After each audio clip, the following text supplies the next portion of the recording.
নমস্কার, দেখছেন talk to Bangla. আমি অভিষেক রয়েছে আপনাদের সাথে। এই মুহূর্তে যে খবর নিয়ে উপস্থিত হয়েছি, বাড়ির বড়দের আমরা বিভিন্ন সময় বলতে শুনেছি যে কৃতকর্মের ফল ভুগতেই হয় এই জীবনে, এবং সেটা মানুষ মনে রাখে না যখন মানুষ একদম তাকাত থাকে, মানুষের হাতে পাওয়ার থাকে, এবং সেই সময় মানুষের এই সমস্ত মনে থাকে না যে আজকে আমি যা করছি তার ফল এক সময় আমাকে ভুগতেই হবে। এবং সেই ঘটনাটাই কোথাও হয়তো নরেন্দ্র মোদী এবং অমিত শাহের সঙ্গে এই মুহূর্তে ঘটলো। তার কারণ যে মুরলী মনোহর যোশী এক সময় একদম লালকৃষ্ণ আদবানির সঙ্গে তাকে মার্গদর্শন মন্ডলীতে পাঠিয়ে দেওয়া হয়েছিল 2014 সালে নরেন্দ্র মোদী অমিত শাহ ক্ষমতায় আসার পর আর মুরলী মনোহর যোশীকে কোনোভাবেই একদম রাজনৈতিক প্রেক্ষাপটে দেখা যায়নি। তিনি যদিও মেম্বার অফ পার্লামেন্ট ছিলেন 2019 সাল পর্যন্ত, কিন্তু তার যে কোনো গুরুত্বই গত 10-11 বছরে আমরা দেখতে পাইনি, সেটা কিন্তু সবাই জানি।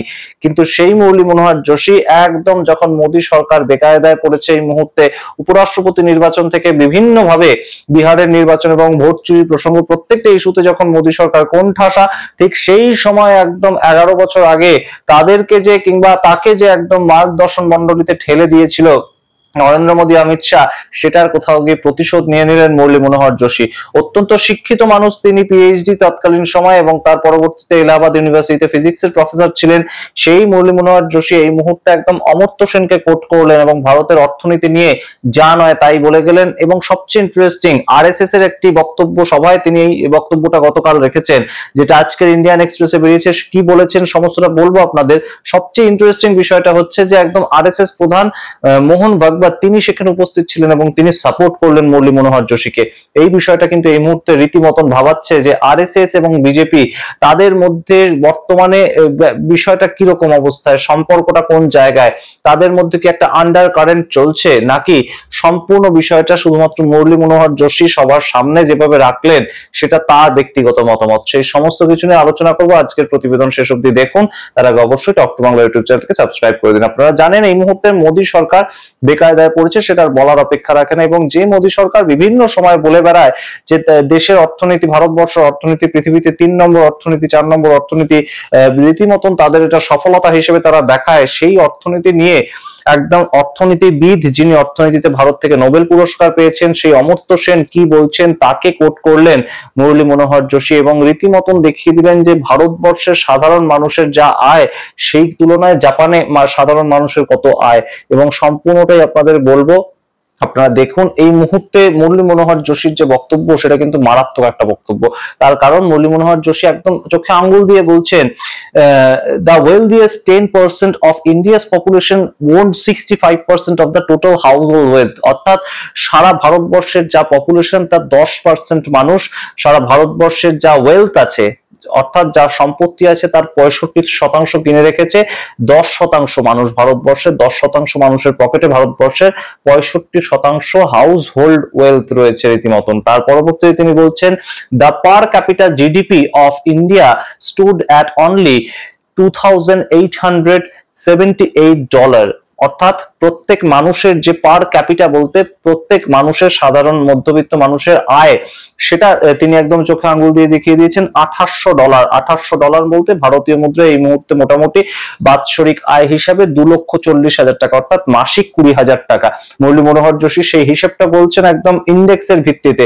এবং সেই জায়গায় তিনি বলছেন যে জাপানে এই বিষয়টাই কিন্তু প্রত্যেক ব্যক্তির পার ইয়ার যে জিডিপি রেট, পার ক্যাপিটা জিডিপি রেট, সেটা কিন্তু $33,955। অর্থাৎ পার মানুষ যেখানে ভারতবর্ষে $2,800 কামান প্রতি বছরে, সেইখানে কিন্তু একদম জাপানে প্রতিটি মানুষ $33,955 কামান পার বছরে। সুতরাং আপনাদের যদি একটা হিসেব করে দেখাই যে $33,000 বলতে 28,38,000 টাকা কিন্তু জাপানে একজন মানুষ সারা বছরে কামান, সেটা মধ্যবিত্ত মানুষ। সুতরাং এই যে ডিফারেন্সটা ভারত এবং জাপান, ভারতের তুলনায় কয়টুকুনি দেশ জাপান, এবং সেখানকার ইকোনমিক্যাল যে রীতিমতন গ্রোথটা সেটাকে টেনে এনে ভারতবর্ষের যে ইকোনমিক্যাল গ্রোথ সেটার সঙ্গে তুলনা করা, সেটা কিন্তু অবশ্যই এই মুহূর্তে একটা বড় সড়ো ইঙ্গিত দিচ্ছে যে মোদী সরকার চালাতে কোথাও গিয়ে কিন্তু এই মুহূর্তে খুব একটা সুবিধাজনক ভাবে চালাচ্ছে না। এবং কয়েকদিন আগে নীতিন গাডকারি যে কথাটা বলেছিলেন যে গরিব আরো গরিব হয়ে যাচ্ছে, বড় লোকদের হাতেই পুঞ্জীভূত থাকছে দেশের অর্থনীতিটা, সেই একই কথা রিপিট করলেন মুরলী মনোহর যোশী। এবং তার থেকেও বড় ব্যাপার, এই একই কথাকে কিন্তু সাপোর্ট করেছেন মোহন ভাগবত সেই একই মঞ্চে। তার পরবর্তীতে আপনারা দেখুন একদম মুরলী মনোহর যোশী যে বক্তব্যটা রাখেন, we plan to obtain what we do not have আমরা প্ল্যান করি, যেটা আমাদের হাতে নেই সেটাকে ধরার চেষ্টা করি। এবং তার সঙ্গে বলছেন, but we do not plan to protect what we have.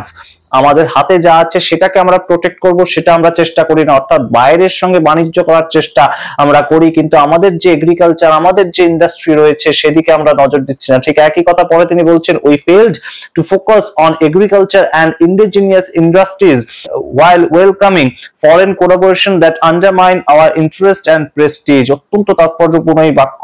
আমরা ফরেন কোলাবোরেশনের পেছনে ছুটছি, কিন্তু আমাদের যে কৃষি, আমাদের ভিত্তি রয়েছে, আমাদের যে বিভিন্ন ধরনের কুটির শিল্পগুলো ভিত্তি রয়েছে, যে বিভিন্ন যে ইন্ডাস্ট্রি গুলো রয়েছে সেদিকে আমরা নজরই করছি না, সেগুলোকে প্রোটেক্ট করার আমরা চেষ্টা করছি না। আমরা ছুটছি ফরেন কোলাবোরেশনের পেছনে এবং ফরেনারদের সঙ্গে কিংবা বিদেশের সঙ্গে ব্যবসায় আমরা যুক্ত হতে চাইছি, সেই জায়গাটার পেছনে আমরা বেশি জোর দিয়ে ফেলছি। ভারতের অর্থনীতি কিন্তু তলানিতে গিয়ে ঠেকছে। সেখানেই শেষ করেননি মুরলী মনোহর যোশী, তার সঙ্গে অত্যন্ত বিদ্বান মানুষ তিনি, তাই একদম ডেটা তুলে কথা বলেছেন। তিনি বলছেন, on suicide rates Joshi said the NCRB data showed that total suicides in India had increased from 1.34 lakhs in 2018 to 1.70 lakhs in 2022. In between 2019 and 2021, 35,950 students had taken their own lives, while 98 had committed suicide at prestigious institutes like IIT, IIM and Central Universities, he said। অত্যন্ত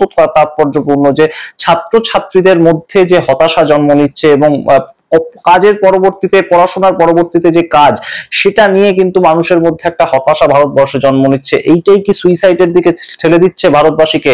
এবং অত্যন্ত prestigious যে university গুলো, IIT, IIM, সেই সমস্ত জায়গার যে ছাত্রছাত্রীরা তারা সুইসাইড করতে বাধ্য হচ্ছে, সেটা কেন হচ্ছে? সেটা কি শিক্ষার যে প্রেশার কিংবা শিক্ষার যে একদম এই মুহূর্তে শিক্ষার পরবর্তী ভবিষ্যৎ সেটা ভারতবর্ষে সুরক্ষিত নয়? সেই জন্য এই প্রশ্ন কিন্তু অত্যন্ত গুরুত্বপূর্ণভাবে তুলেছেন তিনি। তার পরবর্তীতে তিনি বলছেন, India fared poorly in gross enrollment ratio at the college level with its figure of 32.7%, a significant improvement from 5.5% in 1995। অর্থাৎ 1995 এ কলেজে ভর্তি হওয়ার যে রেশিওটা ছিল সেটা ছিল হচ্ছে একদম 5.5%, সেখান থেকে কিন্তু 32.7% এ এসেছিল। কিন্তু এখনো যে সমস্যাটা আছে সেটা কিন্তু অনেক অন্যান্য যে দেশের মধ্যে একদম কলেজ লেভেলে যত পার্সেন্ট মানুষ ভর্তি হচ্ছে তার থেকে অনেক কম। তিনি একদম উদাহরণ দিয়ে দেখিয়ে দিয়েছেন যে পোল্যান্ডে 75% মানুষ কলেজে ভর্তি হয় এবং জাপানে 64% মানুষ কলেজে ভর্তি হয়। সেখানে হায়ার এডুকেশনের ক্ষেত্রে ভারতবর্ষে মাত্র 32% মানুষ ভর্তি হয়। সুতরাং স্কুলের পড়া শেষ করার পর আর মানুষ পড়তেই যান না ভারতবর্ষে, সেরকম শতাংশটা কিন্তু এই মুহূর্তে 77.something%। সুতরাং 77% ভারতীয়রা যারা স্কুল পড়ুয়া তারা কিন্তু পরবর্তীতে আর কলেজে পড়ার কথা ভাবছেনই না। কেন সেটা হচ্ছে সেই সম্বন্ধে একদম অমর্ত্য সেনের ডেটা তুলে এনে বক্তব্য রেখেছেন। সেখান থেকে কিন্তু বলাই যায় যে এই যে 11টা বছর ধরে মুরলী মনোহর যোশী বসেছিলেন, বলা যেতে পারে মার্গদর্শন মন্ডলী বলতে তার কাছে বিশেষ কেউই যেতেন না। যদিও 2017 সালে তাকে পদ্মবিভূষণ অ্যাওয়ার্ড দেওয়া হয়েছিল, তাছাড়া তার নাম খুব একটা যে এসেছিল কোথাও সেটা আমরা দেখতে পাইনি। এবং সেই জায়গা থেকে একজন প্রাক্তন সেন্ট্রাল মিনিস্টার এবং 2019 সাল পর্যন্ত যিনি একদম পার্লামেন্টারিয়ান ছিলেন, তার কাছে আর কেউ যেত না। এবং পুরনো আরএসএস পন্থী বিজেপির মানুষ তাকে কেউ পাত্তা দিত না। রিসেন্টলি শুধুমাত্র আমরা সিপি রাধাকৃষ্ণনকে এই মুরলী মনোহর যোশীর কাছে যেতে গিয়ে দেখেছিলাম এবং সেই ছবিটা এসেছিল সামনে। সেই জায়গা থেকে কিন্তু এই মুহূর্তে মুরলী মনোহর যোশী সামগ্রিক যে বক্তব্যটা তুলে ধরলেন সেটা কিন্তু অবশ্যই তাৎপর্যপূর্ণ। বিরোধীরা বলছে যে এই কথাটা তো আমরা এতদিন ধরেই বলতাম, ভারতবর্ষের ইকোনমি যখন ট্রাম্প ডেড ইকোনমি বলে তখন আমরা যখন বলি যে ট্রাম্প সত্যি কথা বলেছেন। কয়েকদিন আগে ট্রাম্প বলেছিলেন ভারতবর্ষের যে ইকোনমিটা সেটা সম্পূর্ণ মৃত ইকোনমি এবং সেটাকে সমর্থনই করেছিলেন রাহুল গান্ধী। রাহুল গান্ধী বলছেন ট্রাম্প সত্যিই বলেছে, তো ভারতবর্ষে বর্তমানে যে ইকোনমির অবস্থা সেটা ডেড ইকোনমির সমতুল্য। সেইটাই কিন্তু আজকে কোথাও গিয়ে আমরা শুনলাম মুরলী মনোহর যোশী, প্রাক্তন বিজেপি নেতা, তার মুখ থেকে। এবং অবশ্যই মুরলী মনোহর যোশী অত্যন্ত বিদ্বান মানুষ। তিনি যে কথাগুলো বলছেন সম্পূর্ণ ডেটার ভিত্তিতে কথা বলছেন। প্রত্যেকটি দশমিক দিয়ে তিনি দেখিয়ে দিয়েছেন যে কত পার্সেন্ট এই মুহূর্তে শিক্ষিত, কত পার্সেন্ট মানুষ সুইসাইড করছে, কত পার্সেন্ট একদম উচ্চ শিক্ষা যোগদান করছেন এবং ভারতবর্ষের জিডিপি রেট সেটাই বা কতটা এবং জাপানের জিডিপি রেট সেটাই বা কতটা। সম্পূর্ণটা ব্যাখ্যা করার পর যে যেভাবে অন্য দেশের সঙ্গে তিনি তুলনা করেছেন, পোল্যান্ডের সঙ্গে, জাপানের সঙ্গে, ছোট ছোট দেশ তাদের যে ইকোনমিক্যাল গ্রোথ তাদের সঙ্গে ভারতবর্ষের তুলনা করে রীতিমতন কিন্তু এই মুহূর্তে গত 11 বছর ধরে যে সরকার চলছে সেটাকেই কোথাও গিয়ে বিধতে চাইলেন মুরলী মনোহর যোশী এবং সেটাকে সমর্থন করলেন আরএসএস প্রধান মোহন ভাগবত। সুতরাং এই মুহূর্তে কোথাও গিয়ে কিন্তু অবশ্যই সারা পর্যবেক্ষক মহল যারা মনে করছেন যে আরএসএস এবং বিজেপির যে সংঘাতটা সেটা কিন্তু একদম অব্যাহত রইল। নীতিন গাডকারি পর মুরলী মনোহর যোশী, 91 বছর বয়সী মুরলী মনোহর যোশী, তিনি যে বক্তব্যটা রাখলেন সেটা কিন্তু অবশ্যই তাৎপর্যপূর্ণ। মোদী সরকারকে আরো সতর্ক হতে হবে, এইরকম একটা কিন্তু ভাবভঙ্গিমা, কিংবা একদম যারা আগে দেশ চালিয়েছে আর আগে যারা সংসদে ছিল তাদের থেকে আবারও গিয়ে রীতিমতন শিক্ষা গ্রহণ করা কিংবা তাদের পরামর্শ নেওয়া, সেগুলো যে দরকার সেটা কিন্তু কোথাও গিয়ে একদম বুঝিয়ে দিলেন এই মুহূর্তে মুরলী মনোহর যোশী। তেমনই কিন্তু দেশে ওয়াকিবহাল মহল মনে করছে। আপনারা কি মনে করছেন সামগ্রিক প্রতিবেদনের ভিত্তিতে অবশ্যই কমেন্ট বক্সে কমেন্ট করুন। দেখতে থাকুন টক টু বাংলা, অবশ্যই টক টু বাংলা ইউটিউব চ্যানেলটিকে সাবস্ক্রাইব করে দিন। ধন্যবাদ।